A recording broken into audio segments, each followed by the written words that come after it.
शीतल, आप तो गांव देहात में रहते हैं और दुनिया भर घूमते भी हैं जी। ये जो विमर्श शुरू हुआ है और हिंदू बटेगा तो नुकसान होता है, देश का तभी नुकसान होता है, हमें कोई बल या शौर्य से कभी हरा नहीं पाया, हम तो कभी बटे ही नहीं थे। नहीं, ये सीधे सीधे चुनावी बातें हैं और राजनीतिक बातें हैं, इनका कोई मतलब नहीं है। ये बुनियादी चीज़ों से ध्यान हटाने के लिए हैं। दुर्भाग्यपूर्ण ये है कि बुनियादी काम कोई हो नहीं रहा है। और हिस्ट्री में जो हमारा अभी 3.25 मिलियन स्क्वायर किलोमीटर का भारत है, 2-3 हमारे साम्राज्य रहे हैं पहले इतिहास में, बहुत पहले, जो इससे थोड़े से एक आध बड़े थे, एक आध इसके बराबर ही थे। वो चूंकि अफगानिस्तान के सीमा से और बलूचिस्तान की सीमा से और नीचे बंगाल जो अब बांग्लादेश में बदल गया, वो हिस्सा भी मिला लेते थे हम।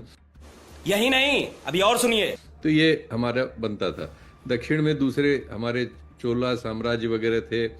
एक गुप्त साम्राज्य हमारे यहाँ चला है 400-500 साल आप कह सकते हैं, जो एक काफ़ी बड़ा था, 3.5 मिलियन स्क्वायर किलोमीटर का था। लेकिन उस समय वैष्णव भी थे, उस समय शैव भी थे, जैन भी थे, बुद्ध भी थे, सब तमाम लोग थे, तमाम तरह से थे। और इस तरह से हिंदू राष्ट्र कोई चीज़ हमारे सामने नहीं थी। और वो जो उसके पहले जो सबसे बड़ा हम सम्राट अशोक का कहते हैं, तो वो तो आप जानते ही, सभी लोग जानते हैं कि वो बुद्ध धर्म को उन्होंने अंगीकार कर लिया था।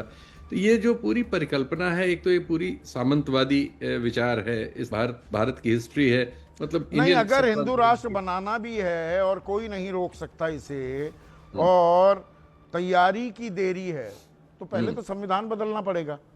पहली ही लाइन में लिखा हुआ है कि we are a secular nation.